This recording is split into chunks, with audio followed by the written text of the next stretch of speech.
Dr Glolov, la douceur incarnée, toujours. Prépare-toi ma chérie, on va parler des choses sérieuses tous ces jours-ci. Prépare-toi, prends-toi un petit verre de vin peut-être, une bière, du thé, du café, mais en tout cas, mets-toi à l'aise, écoute ma voix, écoute-moi t'expliquer des choses pour lesquelles tu cherches des solutions, des réponses depuis longtemps. Tu as vu ma vidéo, n'est-ce pas? Celle où je dis qu'il faut te détacher émotionnellement de cet homme avant que il disparaisse enfin de ta vie. Ça peut être quelqu'un avec qui tu es. Dans ton fort intérieur, tu sais très bien que tu n'es pas dans une bonne relation. Tu sais très bien qu'au fait, il te manque de respect. Il ne te donne pas de considération, mais tes émotions sont déjà emprisonnées dedans. Ou bien, ça fait longtemps que vous n'êtes même plus ensemble, mais tellement que tu es lié émotionnellement avec lui, tu le laisses toujours revenir, tu attends toujours, tu as toujours un certain espoir, même si tu le vois avec quelqu'un d'autre. Même s'il te montre clairement qu'il ne veut plus être avec toi, tu gardes espoir. Aujourd'hui, on va délier et arrêter tout ça. Je veux que tu te regardes bien maintenant. Tu vois à quel point tu es malheureuse.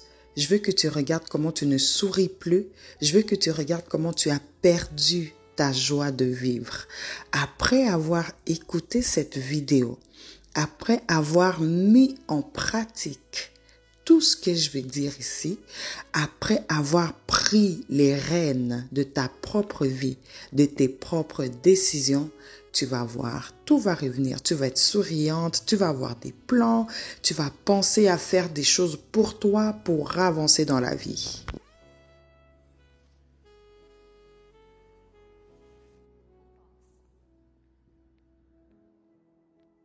Ça fait tellement longtemps que ça dure que tu te dis, au fait, je veux juste que ça arrête. Je veux juste arrêter de penser à lui. Je veux me concentrer sur une autre personne ou sur moi. Ce n'est pas impossible, mais ça va prendre du temps et ça va prendre de la rigueur. C'est ce que je vais te montrer maintenant. Premièrement, il va falloir que tu puisses prendre une décision, une vraie. Je sais qu'il y en a plusieurs d'entre vous qui sont en train de se dire, mais qu'est-ce qu'elle raconte celle-là? J'ai déjà pris la décision, j'ai dit que je voulais plus le voir, j'ai dit que je ne voulais plus coucher avec lui, mais au fait, je n'y arrive juste pas. À chaque fois, je retourne. Je ne sais pas pourquoi mes émotions, mon corps me poussent vers là. J'ai pris la décision, mais ça ne fonctionne pas. Non. Cette fois-ci, on va prendre une vraie décision réfléchie. Écoute-moi bien. Les femmes, nous, on se laisse souvent berner par nos émotions. Tu vas prendre une décision aussi sérieuse juste parce que le gars a regardé une fille, juste parce que le gars n'a pas fait une telle chose, puis ça t'a donné une certaine colère. Et dans ton cerveau, tu le sais. C'est pour ça que tu laisses encore des portes. C'est pour ça que tu laisses encore l'ouverture. Parce que c'était pas vraiment une vraie décision. C'était basé sur peut-être un coup d'émotion. Je te parle d'une décision réfléchie et mûre. Le genre de décision qui vient après une analyse. Tu prends vraiment une feuille, tu écris, tu dis bon, il y a ça. Je ne peux plus vivre comme ça. Oui, c'est vrai que je l'aime bien, mais à chaque fois qu'il revient, il m'embrouille. Et ensuite, il s'en va. Et moi, je suis là, je dois recoller les morceaux, je dois pleurer, je dois m'arranger, je dois me poser des questions. Ce genre de décision-là où tu te dis non, trop c'est trop, je veux changer ma vie. Il faut que tu puisses prendre une bonne décision. Tu sais là où tu vas trouver ta force? Dans le détachement émotionnel. Même si tu n'arrives pas physiquement à te détacher de lui, tu peux commencer là dans la tête. Quand il dit des choses, quand il te fait des choses, que ça te touche de moins en moins à l'intérieur de toi. C'est comme ça que ça deviendra facile. Chaque fois que tu vas vouloir encore repartir, tu vas repenser à tout ce qu'on va dire aujourd'hui. Crois-moi, ça va être différent. La chose qui va changer, c'est que maintenant, quand tu vas vouloir repartir, tu vas te sentir comme si tu es en train de te trahir toi-même à cause du chemin qu'on va prendre tout à l'heure. Quand Quand tu as fini de prendre ta décision, il faut faire ce qu'on appelle la fermeture. En anglais, closure. Donc, à chaque fois que nous, humains, nous faisons quelque chose, nous avons une fermeture. Tu es enceinte, tu as ton enfant. Tu es à l'école, tu as un diplôme. Tu travailles, on te donne des certificats de reconnaissance, tout et tout. Donc, dans notre tête, on est habitué à fonctionner comme ça. Et surtout, nous les femmes, nous qui réfléchissons beaucoup là, qui nous posons beaucoup de questions, on a besoin d'avoir une analyse, de fermer vraiment le dossier. Maintenant, tu peux parler avec cette personne, avec cet homme, essayer de fermer le dossier. Oui, je vous entends, ne vous inquiétez pas. Certaines sont en train de dire, mais j'ai déjà essayé de faire ça plusieurs fois, mais il fait comme s'il comprend, puis après il revient quand même, ou bien il parle pas, il fait comme s'il comprend pas. Écoute, si tu vois que ça ne fonctionne pas avec lui, de faire cette fermeture-là, je vais t'apprendre comment tu vas faire cette fermeture toute seule. Et encore une fois, je parle pas de fermeture que tu as dit que tu avais déjà fait, parce que pour la plupart des femmes, régler tout ce qui s'est passé avec son ancienne relation, c'est juste de repenser au fait, à tout ce qu'il y avait. Comment vous faisiez l'amour, comment vous aviez des projets, comment vous vous étiez dit que cette année vous allez vous marier, comment vous aviez dit que vous alliez partir à telle place ou à telle place. Tout ça, ça ne fait que renforcer l'état dans lequel tu es. Pour faire une bonne fermeture, il faut que tu sois totalement honnête avec toi-même. Je ne suis pas là, dans la pièce où tu es. Prends une feuille et un stylo. Commence à écrire. Vraiment, prends ton temps. Tu peux mettre une pause à la vidéo et tu reviens. Mais prends ton temps. Écris tout de cette relation, les bons et les mauvais côtés. D'un côté, tu écris les bons, d'un côté, tu écris les mauvais. Écris qu'est-ce qui t'a poussé à arriver jusqu'à te dire aujourd'hui, tu ne veux plus qu'il revienne dans ta vie. Écris qu'est-ce qu'il t'a fait. Parce que les femmes, souvent, on aime trop penser au bon moment, on efface trop vite. C'est pour ça que tu n'arrives pas à te prendre vraiment une bonne décision. Écris tout ce qui s'est passé sur cette feuille. À la fin de ça, toi-même, tu vas réaliser que les contre sont plus que les pour rester avec lui. Ça va te faire une belle fermeture et ça va renforcer ta décision. Tu te rappelles de la décision dont on a parlé au début. Et ça va te montrer que c'est terminé à cause de ça. Ça sera logique. Ce ne sera pas les émotions, les pensées, oh non, l'autre fois, il m'avait fait ceci. Non. C'est vraiment à cause de ça. Tu as écrit tout? Parfait. Maintenant, numéro 3, il faut que tu puisses accepter que c'est terminé, ma chérie. Ça n'a pas fonctionné. C'est pas la bonne personne pour toi. Il en aime une autre, peut-être, ou il n'est pas sérieux. Il faut que tu puisses te faire à l'idée que c'est terminé. Les raisons, on les a déjà trouvées tout à l'heure quand on écrivait, mais dans ta tête, dans ton esprit, tu dois te dire, bon, à partir d'aujourd'hui, j'accepte que c'est terminé. Peut-être que c'est ta faute, peut-être que c'est sa faute, mais ça a fait que vous en êtes arrivé là, c'est fini. Tu sais, c'est comme une mort. Quand une personne meurt, par exemple, on fait un deuil et tout. Oui, c'est vrai que ça fait mal. On passe par toutes les étapes du deuil. La colère, la vengeance, la tristesse, tout, on passe par ça. Mais ce processus-là nous prépare au fait que on ne va plus rencontrer physiquement cette personne-là. Souvent, si vous asseyez là, on vous montre une personne peut-être de votre famille qui était décédée depuis longtemps, vous allez être choqué. Il y en a même qui vont fuir, il y en a qui vont crier. Pourquoi? Parce que dans ta tête, tu avais déjà fait le processus pour dire que, bon, cette personne-là, on ne se verra plus comme ça physiquement. C'est ce que tu dois faire. Tu dois te faire à l'idée, tu dois passer par ce processus. C'est une mort. Ta relation, quand elle avait commencé, elle était née, elle était venue à la vie. Maintenant, elle doit mourir et tu dois accepter de passer par les étapes du deuil pour te débarrasser complètement de ça. Si tu dois pleurer, pleure.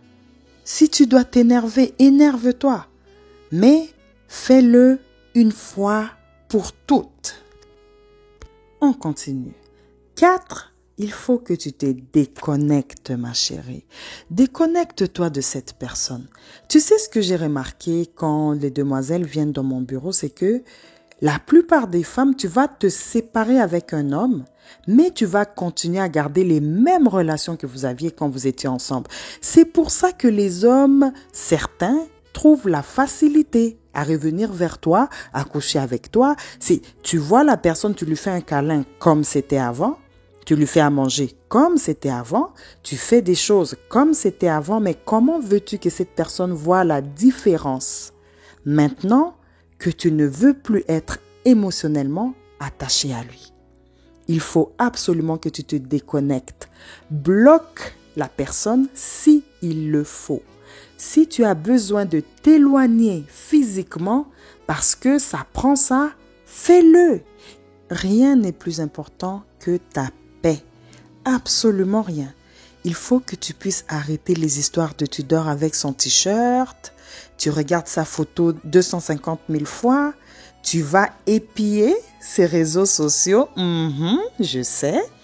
Tu trouves sa nouvelle copine, tu commences à regarder, tu commences à comparer, tu demandes à ses frères et sœurs qu'est-ce qui se passe avec lui, tu demandes à ses amis. Non, déconnecte-toi. Si tu veux vraiment que ça fonctionne, alors tu ne dois laisser aucune place à la distraction. Tu dois regarder absolument tout ce qui a fait que tu en es arrivé là. Je le répète encore. Des fois, je sais, il y a certaines femmes qui me disent que c'est plus facile pour elles quand elles changent le nom du contact dans leur téléphone. Par exemple, si ça fait une semaine que tu essayes de ne pas le contacter ou lui écrire, à la fin de cette semaine-là, tu écris une semaine sans contact. Comme ça, quand lui t'appelle ou il fait quelque chose, tu vois, c'est une semaine, tu es fier de toi et tu continues. Trouve des moyens, trouve des choses qui vont t'aider toi. Il n'y a pas d'honte à avoir, il n'y a pas à se sentir mal. Tu es toute seule devant ta vérité pour arrêter de souffrir. 5, ça c'est très important. Ma chérie, il faut que tu apprennes à mettre tes limites. Tu imposes des limites, comme je t'ai dit tout à l'heure. Cet homme n'est plus ton copain. Il n'est plus ton mari. Il n'est plus ton chéri.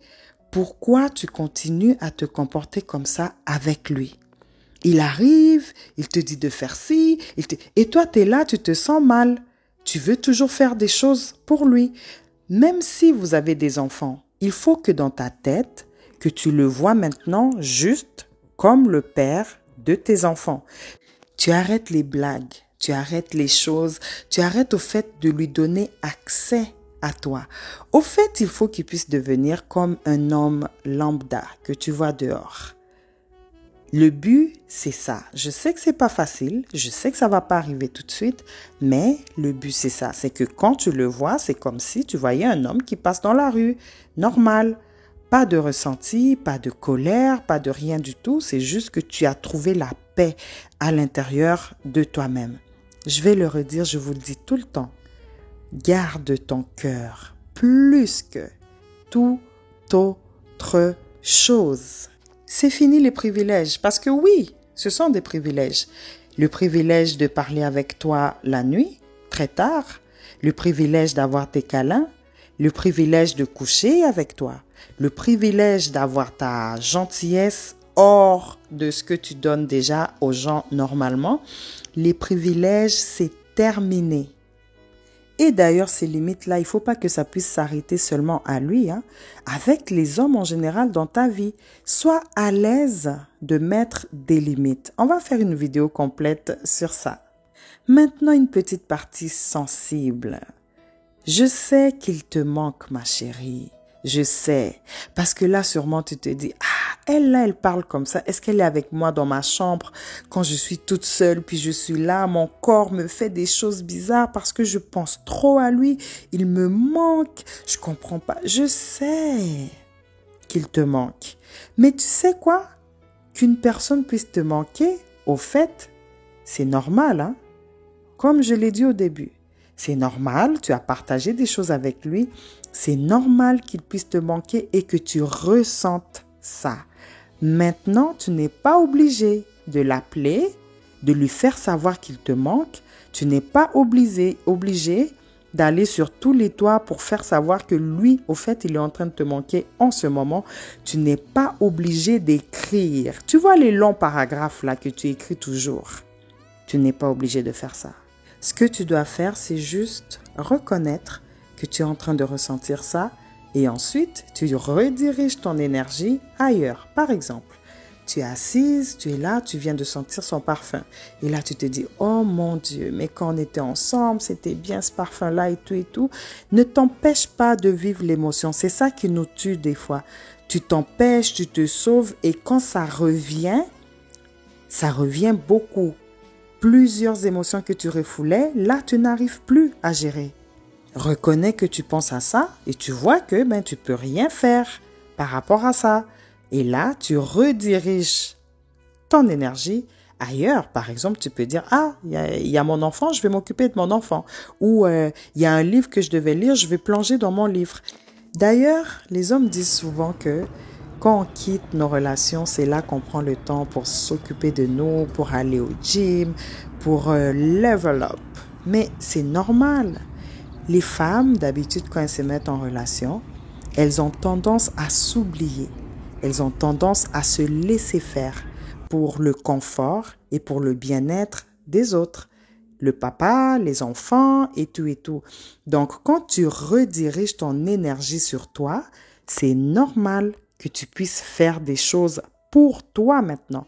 Des fois même, il y a certaines femmes qui avaient déjà oublié comment faire des choses pour elles-mêmes. Si c'est le cas, réapprends. Réapprends ce que tu aimes, réapprends c'est quoi les choses que tu avais toujours eu envie de faire. Parce que de toutes les façons, la meilleure façon pour toi de reprendre ta forme, de revenir là où tu étais avant, eh bien, c'est de faire des choses pour toi. C'est de upgrade ta vie. C'est de faire des choses, des nouveautés, des trucs qui t'excitent encore. C'est comme ça que tu vas te sentir mieux avec toi-même, ma belle. Ce qui nous emmène à l'amour de soi. Vous saviez que j'allais pas terminer cette vidéo sans parler de l'amour de soi. Quand tu rediriges ton énergie sur toi, c'est là que tu augmentes maintenant ton amour de toi. Je vais un peu expliquer. Je sais qu'il y a beaucoup de personnes qui comprennent pas quand on parle d'amour de soi.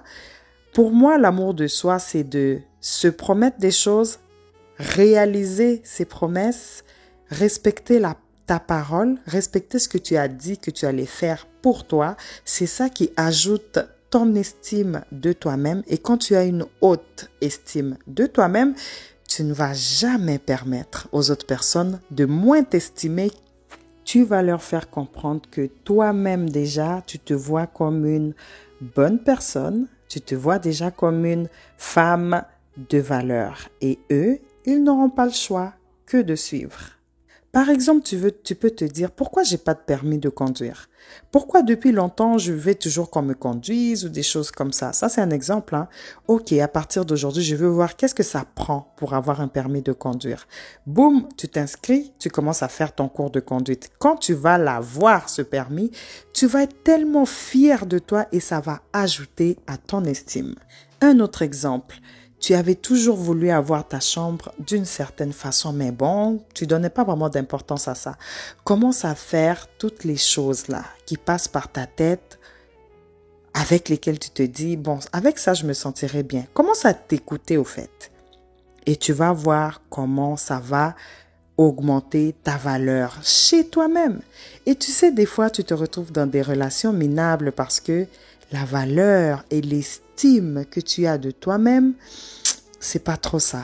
Tu sais quoi? Quand tu acceptes une relation avec une personne, ça représente l'état d'esprit dans lequel toi-même tu es. Parce que si tu considères pas que cette personne-là est assez bien pour être à côté de toi, tu le feras jamais.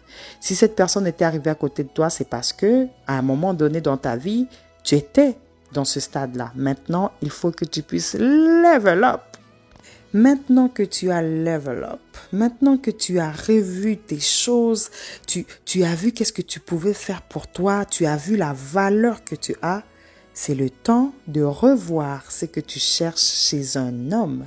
C'est le temps de voir Bon, je vois aussi mes erreurs, je vois tout ce qui s'est passé dans la relation, des choses que j'ai permises, des choses qui se sont passées bizarrement.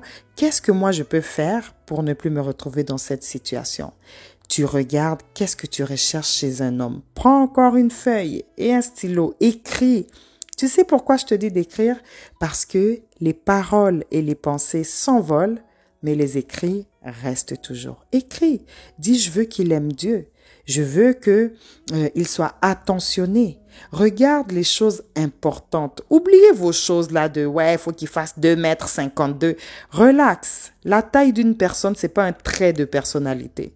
Oui, c'est vrai, on a des attirances physiques, on a des préférences physiques, mais souvent, quand je demande à des jeunes femmes qu'est-ce que tu attends d'un homme, il y a deux choses qu'ils me disent.